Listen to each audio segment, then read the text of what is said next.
Bem-vindo ao canal Catequese para Todos. Olá, criançada. Hoje vamos conhecer uma parábola que Jesus contou para nos ensinar a rezar com o coração humilde e sincero.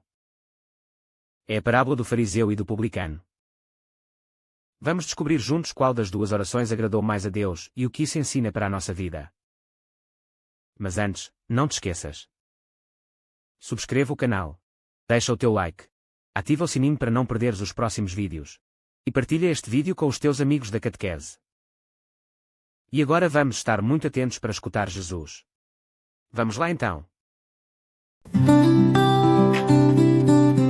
Jesus propôs mais outra parábola para alguns que se julgavam pessoas muito justas e desprezavam os outros. 2 homens foram ao templo para orar. Um deles era fariseu e o outro cobrador de impostos. O fariseu, altivo, orava assim: ó Deus, agradeço-te porque não sou como os outros, que são ladrões, injustos e adúlteros, nem como este cobrador de impostos que ali está. Jejuo 2 vezes na semana e dou a 10ª parte de tudo o que ganho. Mas o cobrador de impostos ficou à distância e nem sequer se atrevia a levantar os olhos para o céu, apenas batia com a mão no peito e dizia: ó meu Deus, tem compaixão de mim, que sou pecador. E Jesus concluiu: afirmo-vos que o cobrador de impostos foi para sua casa justificado aos olhos de Deus, ao contrário do fariseu. Pois todo aquele que se engrandece será humilhado e todo o que se humilha será engrandecido. Agora que ouvimos essa história que Jesus contou, vamos entender melhor o que ela quer nos ensinar. Jesus contou sobre 2 homens que foram rezar, um era orgulhoso e o outro humilde. Vamos ver qual oração agradou mais a Deus e o que podemos aprender com isso. A parábola nos transporta para o cenário do Templo de Jerusalém, onde 2 homens se dirigem para rezar, um fariseu e um publicano.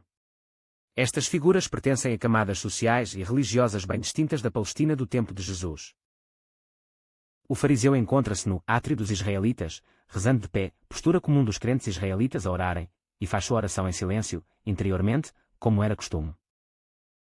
Nessa oração, ele louva e agradece a Deus por ser quem é e por viver de forma exemplar, jejuando 2 vezes por semana e pagando o dízimo de tudo o que possui. Sente-se, portanto, moral e religiosamente superior aos outros, inclusive ao publicano que reza a certa distância. O fariseu está convencido de que sua vida íntegra e o cumprimento rigoroso da lei o colocam em posição privilegiada diante de Deus. Jesus, ao contar a parábola, não questiona a veracidade dessas práticas. Aparentemente, o fariseu está mesmo dizendo a verdade sobre sua conduta. Já o publicano, um cobrador de impostos, entra no templo com vergonha, sem se aproximar do átrio dos israelitas. Permanece nos átrios exteriores, mantendo a cabeça baixa, sem ousar levantar os olhos. Em sinal de arrependimento, bate no peito. Reconhece a sua indignidade e não se compara com outros homens, limitando-se a admitir seu pecado e a pedir misericórdia a Deus: meu Deus, tende compaixão de mim, que sou pecador. Diferente do fariseu, ele não tem boas obras em que se apoiar, confia apenas na compaixão divina. Jesus conclui a parábola com uma afirmação surpreendente: o publicano desceu justificado para sua casa, ao contrário do fariseu. Ser justificado aqui significa ser perdoado, salvo. Mas por que o fariseu não é justificado, apesar de sua retidão? Porque o fariseu é arrogante e orgulhoso, achando que suas boas ações merecem a salvação, em vez de reconhecê-la como um dom gratuito de Deus. Ele pensa que, se fizer tudo certo e obedecer às regras de Deus, Deus tem que recompensá-lo.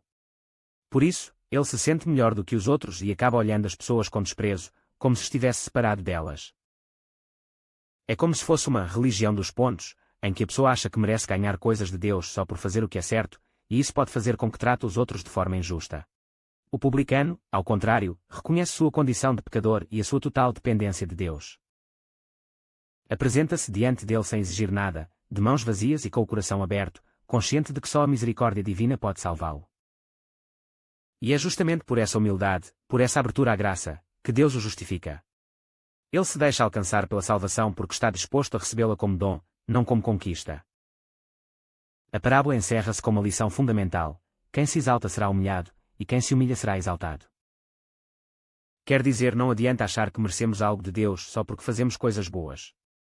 O mais importante é ser humilde, reconhecer que precisamos dele e aceitar, com confiança e alegria, o amor e a salvação que Deus nos dá de presente. E deste modo terminamos o nosso tema, esperando que tenham gostado e aprendido muito com ele. Vejam também alguns destes vídeos e aprendam mais com Jesus. Até a um próximo vídeo no canal com novos ensinamentos. Adeus.